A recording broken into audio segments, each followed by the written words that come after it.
nalobaki le roi lelo eza zénith nga naza chanteur avant na bana kobina il faut na yembela bino nano eza bongo te merci.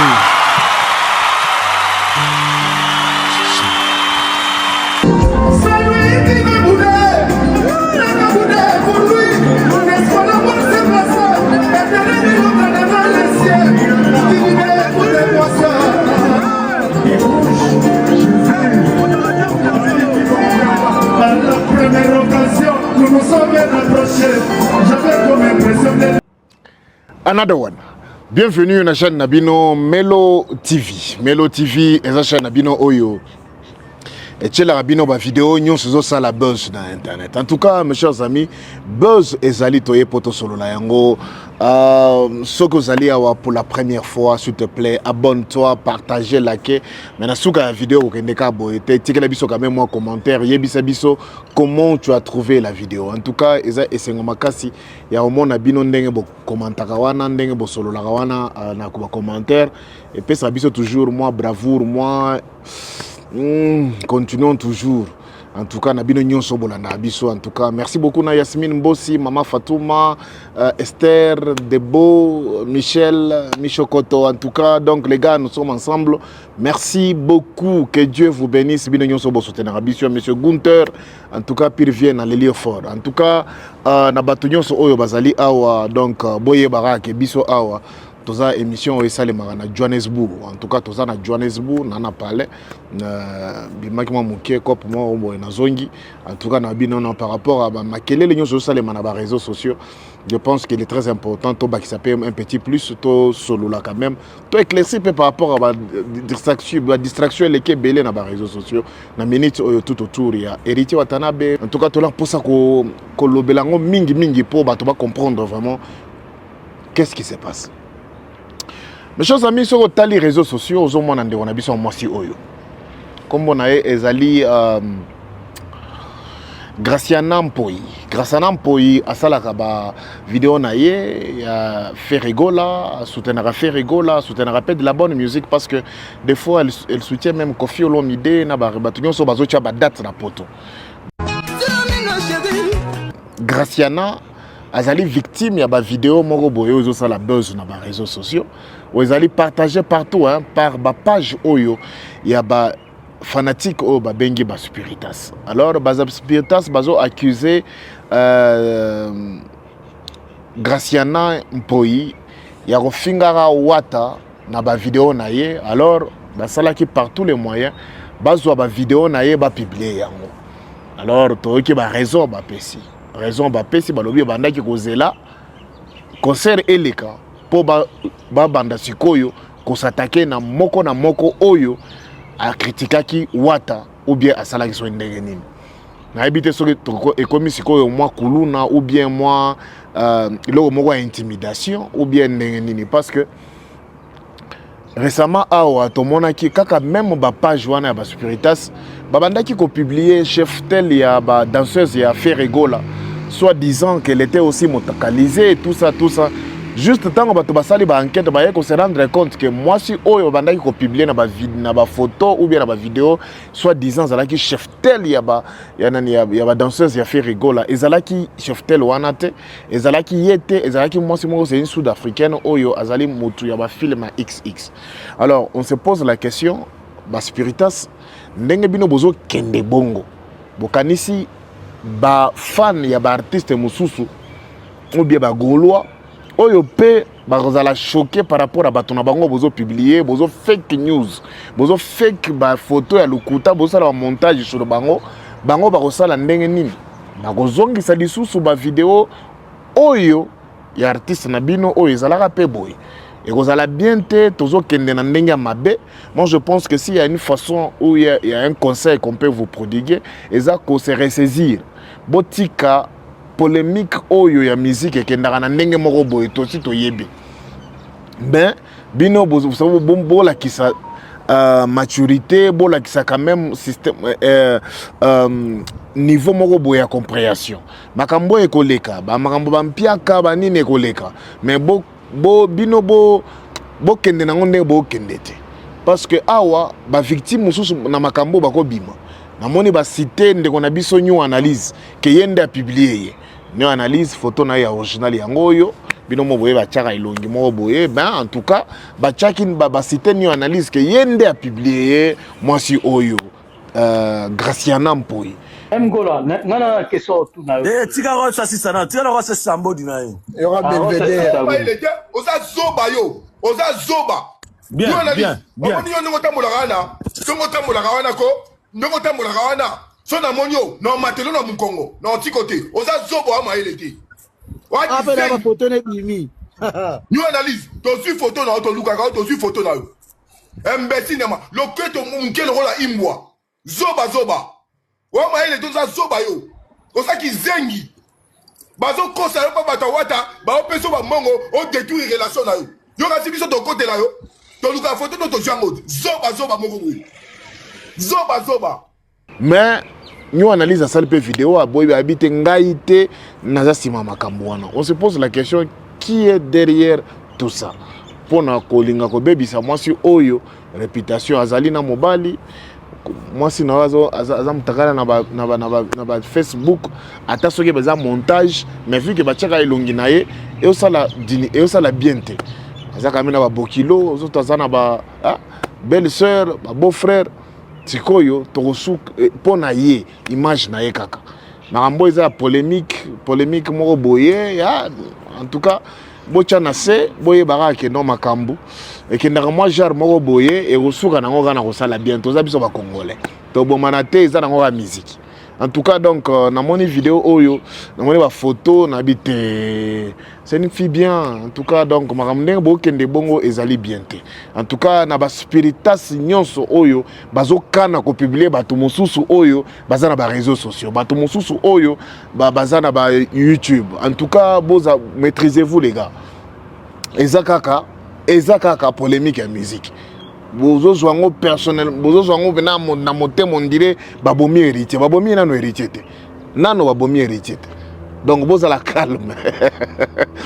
calme mes chers amis héritier ça na bomoyi héritier makambo zo kende bien en tout cas donc album ezo bimakala mingi te les évangélistes donc ndenge bokende boye boya ko créer moi nuage moko ya mabe nuage moko ya polémique moko intense na niveau ya sur album o bino oyo zali koya et vous allez malheur vous allez bien te pona héritier otanabe pe na mouvement yango moko boyeki kuna wera ba musicien ba kimi bazo kima pona nini ça pour moi bena ke no toujours avancer te ndenge tokende Congo boye façon d'état tozonga na Paris en tout cas et toya koyemba su nini parce que trop de koyimbiko, trop de yawera, ya na mabele, trop de makambouana, batu bakomi ko baye. Koyimbiko chaque jour, forever. Naebsaki bino toza libota toza famille. Botika kobundisa feriko la bokuta na mikakatano. Bakomi ko baye tozana ba talent mais bazo permettre biso pe to exposer ba talent na biso te parce que vieux azali accro atikali kaka dans le passé na ba makambo ba koyimbiko na ba makambo ba celle ba mama celle donc azaka na dans le passé. Alors biso tozana ba talent biso lelo tozana makambo to lingi to lakisa makambo akilelo vieux lingi te vieux lingi atika na le passé. Alors nini tout la muiza ya en tout cas donc yango wana donc wata un message fort na ba fan et on sala toujours biso moi bien un message fort na ba spiritas et on sala bien pona apaisement ya makambo o ndenge zokende boye yoza papa ozana bana basi wata okolinga te mwana na yo mwasi quel que soit les problèmes azana wana ba réseaux sociaux quel que soit ba dérapage ba publier boye okosepela te wata. Donc en tout cas donc yango wana donc un petit mot na ba page na officielle ba longola ta ba vidéo ya mwansi aza mwasi ya bato ça la biso moi bien. Mes chers amis, ba wario oyo bazana kati ya ko somba likambu ya wata nana posa osolana na bino bozo publier trop bokomi ko ya trop na lukuta na makambo oyo trop d'influence trop de flatterie envers wata. Parce que mot d'ordre pesama kiboya concert naba wario oyo bazana Paris et sika concert ya wata ezalaki bayaki concert te. À un moment donné, il faut tout yebisa bino, il faut tout solana bino, tout faire comprendre bino. Bozali ba profiteur. Et oyo salanga passe ça que non. Nazomona wata azana kati ko kweya na makambo oyo. Azo kweya na ba flatterie na bango. Tomona ki na Jaël Show, tomona ki na batu mususu, mais dans la main, on se dit wata azo kweya na plan oyo. Il faut tout biso to sala ba vidéo to expliquer. Au préparer qui tu vas te bomber sur un d'abord. Qui sont pas ça bon héros. Bah boy au stade de France. Bon on dit ma zénith. Il faut piquer zéro wata ba anti-valeur wana ya ba wario journaliste wana ozokanga na bango. Wata yebela. Bato wana so ba pesi bango mot d'ordre ba ya ko finga yo lisusu kaka ndenge oyo lelo akomi wario akomi spiritas certifié Alexis Wesse akomi koyebisa biso wata de kifere boye mais abosani que afinga yo mapeka solo abosana afinga yo que non olala na place à salité abosani ki alobaka na yo que non en tout cas héritier aleki biso kaka na koyemba mais na makambo nyonso etikali azali rien wana eza nani Alexis héritier Watanabe alors la première propriété moni propriété aleki biso na mo to leki na propriété musika propriétaire on tenda pour salité lopango salité mira lopango salité nzoto salité au moins est-ce que ça aza tellement musicien muke biso to ngana sala neti dali mo la tena finga sans preuve sans argument sans fait wana no makizengi neti secondaire boy mamtu na olo baboy na constater il y a solo et à vérifier au monde na to ka pa mahabani Arata bien te à salité on te na no bizarre comme makolo salité tout ça T'es bien c'est non pardon asuna problème sous salité na zana elamba ata opese lamba cher neni et si meti na nzoto pourquoi finga parce que jouera mot d'ordre wana soke se uti likolo balobi kende bo nyata héritier bazalaka na âme te bazana conscience te bako finga babosani ke balia kasima na yo bako finga babosani ke non batiaka mulongo po futaka bango wata futaka bango parce que pesa bango basa la promotion ba événement na yo muto asala la musique intelligente wata en tout cas biso tozo awa pona kozongisa sous conscience yebela bato oyo tozo mona ozokanga na bango baza ba anti-valeur kaka ndenge muto mema bango poto aloba ba anti-valeur batikali kaka ba anti-valeur ata soki balati ndenge nini soki balingi yo ndenge bango moko bazoka milobe baza koloba na ba video na bango soki balingaki ba défendre yo ndenge bazolobela na ba video na bango balingaki basala nano premier pas ya koya concert na yo quel que soit distance au bazali balingaki basala premier pas baye concert basepeli na yo na concert na yo basali ba video bazo lobela makambo video na yo ya concert na yo mais ce qui nous fait mal est que batu moko oyo na ba oyo baza na Paris bayaki concert na yo te bayaki concert na yo te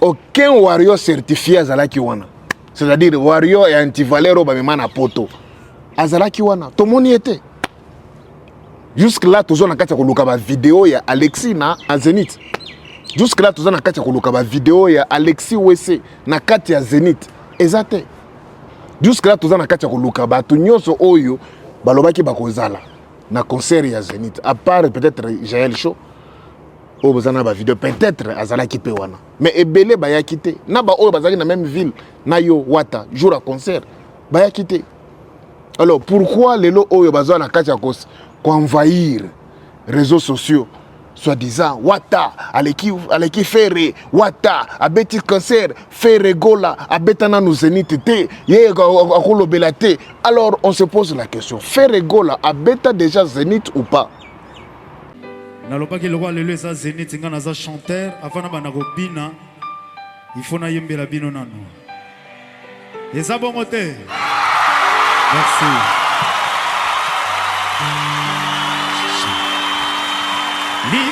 osalinga boyo yebi ndenge nini nzambe akofuta yo konokisa mvula mabanga mpo ya koboma yo mosali mabe. 2010 namoni bato ebele balobi eza faux débat. Oui, ekozala faux débat, eza vraiment maman na faux débat. Mais est-ce que Ferregola beta Zénith? Et pourtant tous na ba vidéo na YouTube bozo like ça Ferregola zona kati Zénith.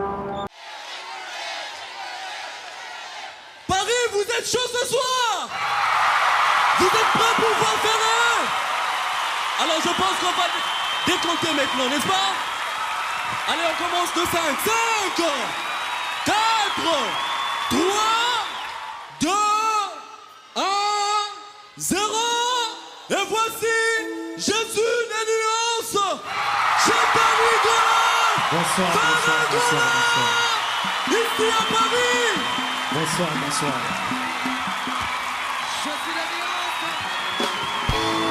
Et pourtant tous na ba affiche où la kisi vraiment que non Ferregola azalaka na Zénith.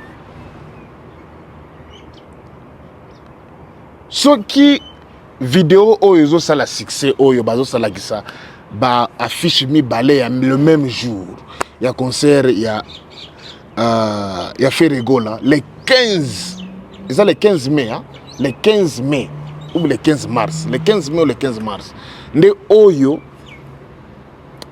Ferregola beta mais ils en a événement monsieur Salema les 15. Est-ce que c'est pour la première fois et loko Salema?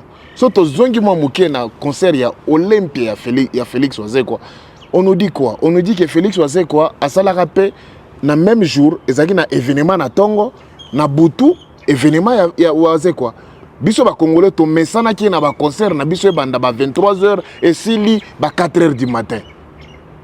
Mais sikoyo tant que on va faire beaucoup mieux que le bakedon ba concert en 2010 wana avant phénomène combattant Ferregola beta qui coûte ta concert. Ça veut dire concert tozana ngo wana ezali congolais tenda beta ki na Zénith. Voyal nenge na nenge solution ikeleve osamanga mubesu toke.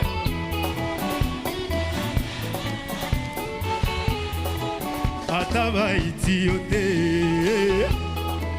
Ataba dongoli yote Mais na kochelo vidéo landa mutu moko a expliqué événement oyo ya concert ya Ferregola landa. Mbote na badutu aujourd'hui on allait répondre d'abord à la question moko ezo embrouiller badutu malgré toutes les explications de Zopesa que Ferregola a bêta concerné les 11 les 15 mai plutôt 2010 dans Zénith de Paris. Il y a certaines personnes au Bana pour se dire mais pourquoi il y a bêta concert mais il n'est pas archivé na katia salle Zénith parce que esa ignorance il y a makaso batu bayebité. Zénith de Paris est ban en 1984. Depuis 1984 jusqu'en 2024 ça a 40 ans. Pour nous fêter 40e anniversaire il y a Zénith. Donc entre les périodes il y a 1984 jusqu'en 2024 ça a 40 ans. Na 40 ans il y a eu 2600 spectacles, soit 2600 concerts programmés depuis 1984 jusqu'en 2024. Là, on est sur les sites Zénith de Paris. Bah, parce que vraie raison. Sur 2600 artistes on va défiler na Zénith de Paris depuis 1984 jusqu'en 2024. Zénith est proposé qui est rendre hommage ou soit et mettre en avant seulement 40 artistes. Donc 40 artistes parmi lesquels il y a Batuloko là, je peux dire Batuloko Metallica, Batuloko John Hallyday, Céline Dion, Prince, PLK, Rihanna, Steve Wonder, Lady Gaga, ainsi de suite. Kaka 40, il y a pas 2600. Alors ça veut dire que Ferregola a figuré parmi les 2560 artistes au Zénith de Paris et exposés na kati ya site. Donc voilà. Bon, tout na question est belleté parce que l'artiste depuis 1984 jusqu'en 2024, ça 2600, mais Zénith de Paris est préféré et exposé ou soit rendre hommage seulement à 40 artistes sur 2600 parce qu'ils n'étaient pas capables de retirer tous les 2600 artistes na katia salle côté archive. C'est tout à fait normal que Ferregola a se figuré parmi les 40 artistes Oyo Zénith de Paris à exposer. Là, vous pouvez vérifier sur les sites officiels, il y a salle Zénith de Paris. Concernant les deux événements, parce que la production, il y a Tunisie 100%, et puis concert, il y a Ferregola le même jour, il y a le 15 mai 2010, et ça alors que Yébité, ou ça continue comme ça, c'est très possible que cela soit fait, parce qu'à l'époque, l'événement deux événements le même jour. Regardez même la programmation de Félix Oisé à l'Olympia de Paris. Programmation, il y a Félix Oisé à l'Olympia de Paris le 11 avril 2009. C'est-à-dire le 11 avril 2009, au moment que le même jour, le premier événement plutôt, c'était l'événement, il y a cette fille qu'on appelle Tania Saint-Val. Tania Saint-Val à se produisant dans l'Olympia de Paris, na heure ya liboso, donc na soir, 20h jusqu'à 20h à Silici, et puis Félix Oisé à Yé, na 23h jusqu'à l'aube. Parce qu'à l'époque, concert mingi na mi qui est de minuit, ti na tongo. La même chose que fait Rigola Salakina Meganet, la production, a bandi concerné à l'aube, de minuit jusqu'à l'aube. Félix Oisé, aussi na Olympia de Paris, à Betango, de 23h jusqu'à l'aube. Parce que c'est là aussi deux événements. Premier concert, il y a Tania Saint-Val, et puis deuxième événement, il y a Datsuana le 11 avril 2009, et c'est là qu'il y a concert, il y a Félix Oisé, Donc deux événements le même jour. Ferregola aussi, deux événements le même jour. Voilà, au moins la vérité, bateau et 5 qui avec le preuve, on va comprendre que Bakzana est loko ya kosalate pour dénigrer Ferregola aussi longtemps que l'armée numérique y a ferré et ça aura déjà d'internet, au côté déjà d'internet pour na kolongola ba fake news tout ba ya kanango sur combo ya Ferregola. Voilà var yango yo, bo partager, bo aimer, bo commenter et resala bien pour contrer ba détracteurs tout ya artiste. Voilà. Ala oyokia Ferregola à Beta Zénith. Donc ya kosamba kuto ezate to discuter na mutute bino ba wario oyo bozo ya kolinga ko mema désordre na makambo oyo boyebi bien que Ferregola à Beta Zénith. Mes chers amis, dans le même contexte ya ba wario oyo bazali koya kolinga ko envahir internet na minute kolinga ko créer actualité tout autour ya Fally Ipupa na sans actualité za na on minute oyo. Mais en tout cas, là dans une vidéo, Nautiko solo la na Ferrari. Ferrari a ébissé la vérité. Qui a Kimi na propre volonté na été. A Kimi parce que qui si est qui na orchestre. Non seulement qui c'est qui na orchestre.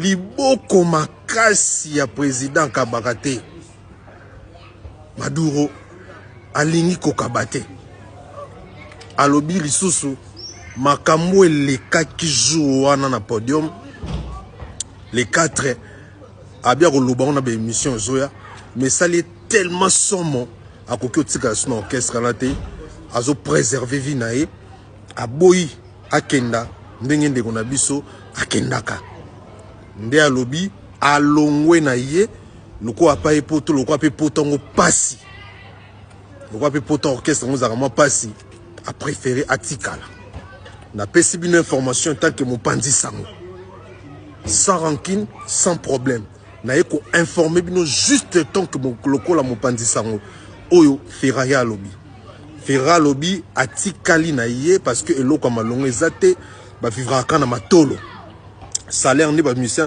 ya ba orchestre tout ya héritier bazwaka et victime bazwaka na ba tumusu bazwaka bango salaire ezala raté soit linya futi te Maduro maboko makasi vient na biso cheta maboko leki makasi et surtout likona ngo kisi ya somo alobi spectacle qui se salama na podium akoko supporter te yanga longwe. Et ça un message n'est comme ça. Voilà. Chaîne oyo dénonçaka et décourageaka. On dénonce ba injustice, ba makambo ba activité à ma bezo salema, peut te décourageaka. Na web ça ba congolais bo croire na makambo yote. Bo landa ku tota bato yote. Bako saka na biso, bako saka biso.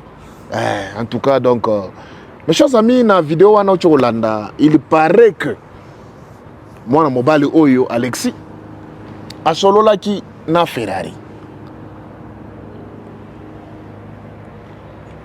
Ferrari azanani oyebi bien en Ferrari aza ex musicien il y a Jet Set.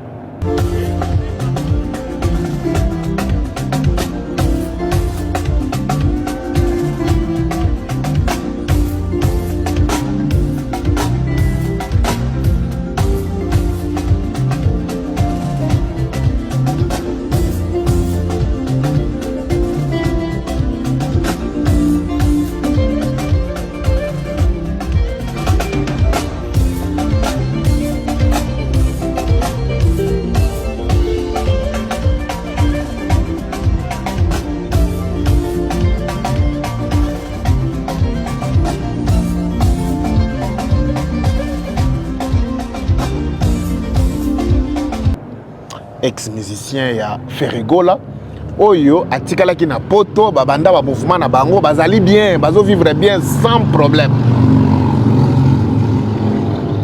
Et Ferrari azana problème tena Ferre et Ferre azana problème na yete. Il a apporté un petit plus aujourd'hui azana poto. Mais pourquoi Ferrari azali cité na makambo oyo soi-disant a solola kinaye alobi kisi alobi na kiza kisi maboko makasi et za kisi nani maboko makasi nani na poto ya fait réseau ya lisusu mwa mobulu ba ebité so ba kozonga so na poto. Alors Ferrari a décidé qu'il a tikala na Kinshasa. Oui alors on doit en parler. Et si quand vous allez, je pense que tu te poses la question, est-ce que Zaya solo? Ce que Zaya solo, pourquoi Ferrari alinga s'attaquer na alinga s'en prendre na Ferrari? Mes chers amis, je vous dis que Eza Makamba Lukuta, moi na oya zoloba. Eza Lukuta, ce sont des choses montées, Eza fabriquées, rien de vérité. Ego bimana munora moi na oyo. Naotiko solo la na Ferrari. Ferrari a ebisi nga vérité. Mwana oyo azoloba na biloko moko boye pona kolinga kosala mwa vidéo moko boye ezong couvrir Junior Mutukwa alobaki sur président na bango Fally Ipupa. Soko yoki mwana oyo makambo azoloba awa alobi Ferrari alobi alongwe po kisi eleki mingi. Alobi teke non na longwe parce que na yebi ko yemba kolega Ferre. Alobi teke na yebi ko yemba kolega batu nyonso na mouvement. Alobi teke na longwe parce que Ferre c'est un faux chanteur. Alobi teke a longwe parce que azana compétition te na Jet Set. C'est-à-dire na makamako yemba azana problème na Ferre te Ferre ayebi ko yemba grand chanteur akosala nyonso sans ye il n'a pas besoin de lui. Mais na makambo qui c'est comme makambo compétence soki qui sezali yo pe kende oluka qui si oyo eleki bato baninga na yo. Mais siko na makambo yemba qui se kosala eloko te. Qui se ko lingisa pas bato mais ko yemba bato ba ko découvrir kaka même plus tard que non za na yo faux chanteur. C'est qu'il faut chanter na yo qui se ko aider yo te eza machine ndeko ki ko aider yo. Ce qui veut dire eloko mwana oyo azo sala la vidéo eza pona koloba ke non bino bozo loba Junior Mutukwa mais ya bino ya yeye oyo alobi azo sala émission chez bino kisi mais tellement qu'il ne raisonne pas tellement hein akei na makambo kisi makambo ezali terre à terre makambo kisi makambo loboko makasi ya Ferre makambo ya ote makambo lekama ki les 4 na podium biloko monaki poto tokozwa so visa te alors nalindimi natikala na ngai. Mais mutu kwa kuna aza na problème ya poto te, mais aza na problème de ya leader ayebi koyemba te. Il y a une différence. Kuna Junior aza na problème ya koyemba ya leader, mais aza na poto bafutaka bango bien selon ye. Parce que pourquoi a invoqué likambo kofuta ya ba musicien ya faire? C'est parce que ba musicien ya fali baza déjà ko réclamer que bakendaki double stade de France mais bafuti bango 250 €. Est-ce que ça ya solo? Alors pour bomi tuna siko pourquoi yé amemi yango na YouTube que faire afuta ba musicien bien te. Et pourtant chez bango nde toza na problème, il y a double stade bato bafuta mité. Moutaki obeta double stade de France. Bazongi na Kinshasa. Baza kaka lokola ndenge bakendaki. Peut-être oyo échanger saka côté la oyo bazui ou be ba pakoli tango bazalaka na maki. Nde oyo échanger na bilongi ya ba musicien afali. Il faut à un moment donné koyebisa makambo oyo ba congolais. Bato bakie ko beta tozomona badon ezo salema partout, bakie ko pesa badon boye, bakie ko pesa badon boye, bakie ko pesa badon boye. Mais posez-vous aussi la question. Tant ozo sala badon wana, ba musicien na yo bakendaki ko beta bazongi. Ata moko azana mutu kasika te. Bao bozoka moto batikali kala ba moto. Yango bomoni mwana oya bandi histoire ya koloba ke non. Faire Gola futa ba mission na été. Ba mission ngo ba futa ka bango te. Eza ba après ko beta NG Arena, après ko beta boye ba loba te. Kaka awa nde ba yeko loba ke non ba futa ka biso te. Vous allez comprendre que eza lokuta, eza di mensonge, eza li biloko moko bazo créer kaka pona ko camoufler biloko na bango moko ozo uta na maison victime. Na maison victime wana. Eloba nango Koffi Olomide. L'orchestre victime est monté sur scène. Donc, mes chers amis, Junior Mutukwa azalaki na problème na koyemba ya fali. Alongwe na ye. Babengani ye parce que lobi fala be oyemba te. Mais sikoyo Ferrari a fingi faire te kaza aibe oyemba te. Alobi na faire te ka oki koyemba nga na leki na koyemba. A tongi faire te que non en tout cas boy faire na ba musicien na ezala la compétition. Tozo yemba le kanga na no tomon. Mais kuna ba yemba na leader te, ba yemba entre bango. À chaque fois leader nga joindre bango na ko yemba, ayemba na autotune. Ce qui veut dire moi na oyo azo me mandé distraction. Distraction na distraction. Mes chers amis, tolonga na biso wana tolobela ngamususu. Fallait Ipupa NG Arena le 12 décembre. Fallait Ipupa azongi na NG Arena na Bruxelles. Alingia beta parce que apparemment na place au fait azoleka, ce qu'il fallait ça leka, azana tendance ya kolinga kozonga ko beta lisusu po sala mieux que oyo devoir batikelaki. Alors devoir nini batikelaki? Dans stade de martyr, après passage à faire, tout le monde a fallu na télévision. Ailleurs, oui, c'est bien que non, en tout cas, c'est comme si na salara est logo mogo bien. Nana pose fana zonga na stade de martyr, na resala yango lisusu, na sala yango sikoyo bien. Na bosana ke logo mogo. Et logo ni na bosana ki, eza passage à faire, ba rectip makambo changeant. Tozela double stade wana, tozela ba stade angwa beta jusqu'aujourd'hui et salement les sous-soutés. On comprend. Faire mieux que faire, c'est pas facile. Lelo tozongi les sous na NG Arena. Kobeta na NG Arena nous pousse à se poser une question. Pourquoi NG Arena? Pourquoi nani Arena mususute na Belgique? Est-ce que ba salle na Belgique ezaka NG Arena? Pourquoi ba arena mususu te na niveau ya Europe? Abeti yango nyonso, je ne pense pas. nini yango oyo ezali na NG Arena oyo faut fallait azongela su na Bruxelles. Parce que il faut boyoka ampleur oyo ou bien bar oyo Ferregola atika na makambo ya Bruxelles. Na Bruxelles baloba ke biloko kolia esilaki na ba restaurant. Na Bruxelles baloba ke non ba salon etonda donc ça plus de bato bavanda ki ti mulongo donc c'est à dire les gens ont travaillé jusqu'à se fatiguer. Et ce n'était pas seulement les Congolais qui faisaient ce genre des analyses. Et c'est là qui étaient dans la chaîne locale, là TV5. Donc là RTL 9, lobela makambo oyo ke non. En tout cas, à Bruxelles, événement moko wana donc mobulu. Policiers kangaki ba Congolais na bato mususu na Bruxelles. Ce n'est pas parce que vous avez des mikandate, parce que balingaki ba diminuer nombre ya bato, effectif ya bato. Na banzela na banani po pagaille et les kaki.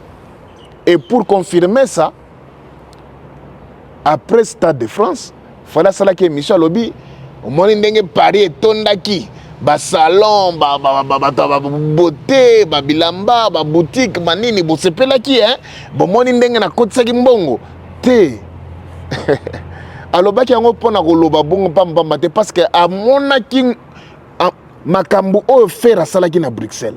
Alors c'était très important pour naye, yé pas loba eloko wana par rapport à ba double stade naye. Alors eloko wana eronjaka bango makasi. Eloko wana faire sala na Bruxelles, ba croyant nango te ba mona kindoki na bunzambe. Ba mona métaphore, c'est-à-dire na mikolo donc okende ba faire mema bango na niveau mususu. Bruxelles ningana na ndenge nano ningana te. Misuni na boucherie esili bato bazo benga biso gauche droite ami melo tozo souffrir awa biloko akolia ezate toke partout esili. Alors comme si ça ne suffisait pas tokota na kati ya salle kangi ba billetterie bitumba e bandi parce que bato bazana posa kota na salle lelo oyo toza awa fallait alinga que de kobeta lisusu na NG Arena.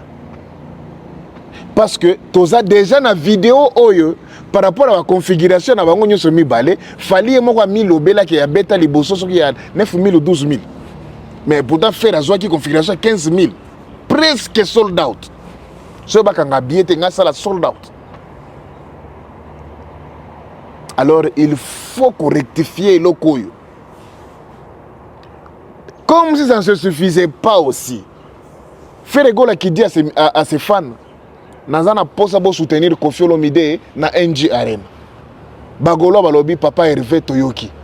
Toke NG Arena. Koffi Olomide a frôlé aussi. Sold out. Ce qui veut dire fala tikali na mo vibi batu nyonso oyo ba beti na configuration ya munene kolekanga.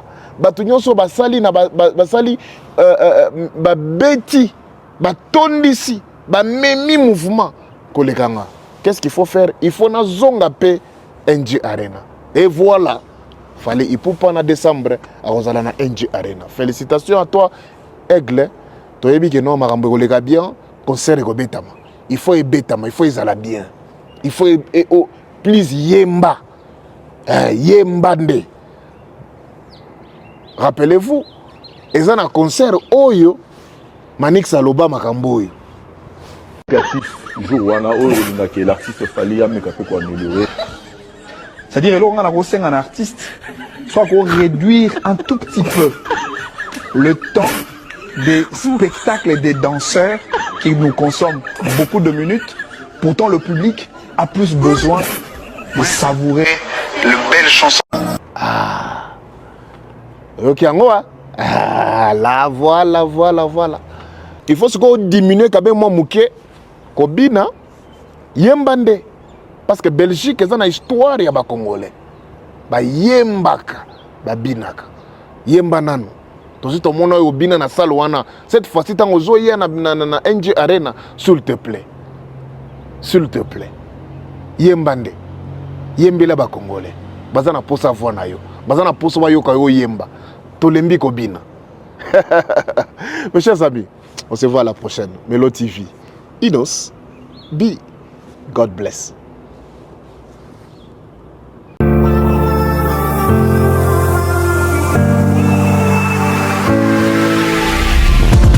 Odlande na YouTube na Melo TV. Odlande na YouTube na Melo TV. Melo TV. Bato tunga landa baza na YouTube. Yedon. Okay. Aoli salika mute Melo TV.